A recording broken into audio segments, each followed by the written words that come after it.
So, a little bit of a recap for yesterday's Sunday school. Wanted to wrap up our talking with Union with Christ just before we get into our next topic based on the surveys you guys turned in, which came out to be a discussion of the Bible and the cults. So we'll be talking about that throughout this week and focusing on what is a cult and understanding those kind of ideas, and that'll come up this next Sunday. And so, but I just wanted to take a little bit of time, just in case you missed this last Sunday and you were curious about the ending of Union with Christ. And so, this final one, we talked about salvation, part 3, the church.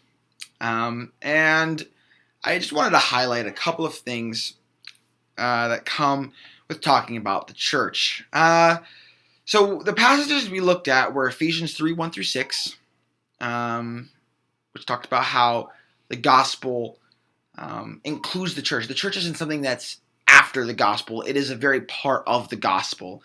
It's not something that's spiritual rehab, but it is a very gift from Christ to us, his church, his bride, which is very much his presence on earth. We also read Matthew 18:20, 1 Corinthians 10:16, and John 15:5 through 7.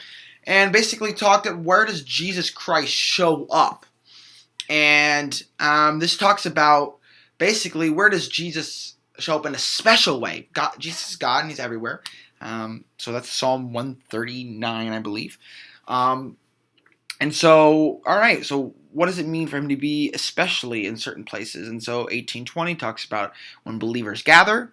That's includes church service, but also whenever believers gather. Jesus is especially there with certain intimacy.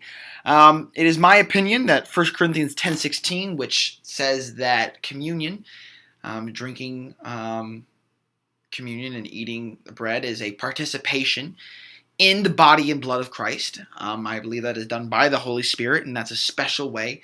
I made the analogy to kind of like it's the sex of church between the church and Christ. It's a very special and intimate time that is more than just remembrance. But that is my opinion. So take it for what it might be. I also have a high view of baptism when we kind of mentioned that, but didn't really get into that all that much. And then John 15:5 through 7, which basically shows how Jesus' word, whether through the Bible or through the apostolic witness, which is preaching, also is ways that God shows up in real ways, that Jesus is especially present. And so Jesus has promised to be with his church in a special way. He's present everywhere, but he's most especially present to his church, which is his bride and body. It's kind of like if you were at a concert and you're sitting next to a friend, but on the other side you're sitting next to a stranger. You're physically present with both, but socially and mentally and intimately, you are really present with your friend. You're not really thinking about this other person. It's not really that important. You don't really have that much connection.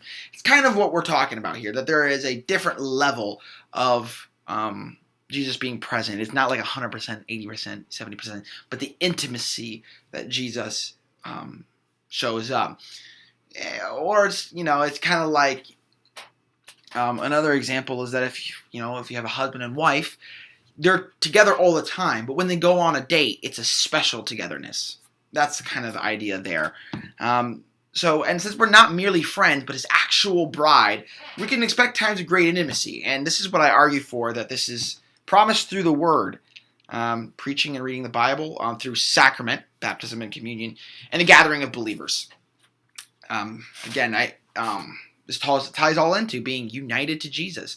It's not because we're united to Jesus. It's not all that surprising that he acts like a husband.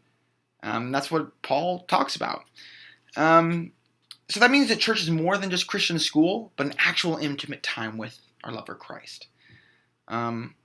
It's not just about learning facts and fixing our relationship. I gave this example with me and Holly. I don't ever come back from a time with Holly and say, crap, I didn't learn anything new about her. And I didn't figure out a way to fix our relationship, so that time sucked. But we do that with church. Why? Why do we do that? Well, because we don't actually believe Jesus is our lover. We don't actually believe he's showing up in a special way. And I think we should believe that. And that might make the difference. Church is part of the gospel. It's the good news. It's the way that God has broken down the effects of sin between people. The unity of Christ is something real and true. It's not a pretend unity. It's something that he truly gives. And so that means we can really confess with our forefathers that we believe in one, united. So that's John 17, 20, 23. Holy, because Christ sanctifies us. Catholic, in this, not in the Roman Catholic sense, but in the sense that we've always believed the same thing. Apostolic, in that we are witnesses to Jesus in us. Church, we are one holy Catholic apostolic church. This is a great blessing, and I hope this makes sense. I hope this also gives life into understanding the church and how union with Jesus makes a big deal. So this concludes our talking about being united to Christ. I really think this is a huge topic, and it's all over in the New Testament, and it also gives us life. Jesus is not someone that has left us by ourselves and says, see you until you die. But he is someone that has wrapped his very self around us and has given us the church and the promise of being sanctified and the wonderful good news that he himself is faithful. So even when our faith is weak, we are truly and still justified before the Father because he has united himself to us. I hope this makes sense. I hope this gives you kind of it's a flyby on understanding what does it mean to be united to Jesus. I hope you are blessed so much. And I can't wait to start talking to you about Bible versus occults. To give you a little bit of understanding on that. So, this is it.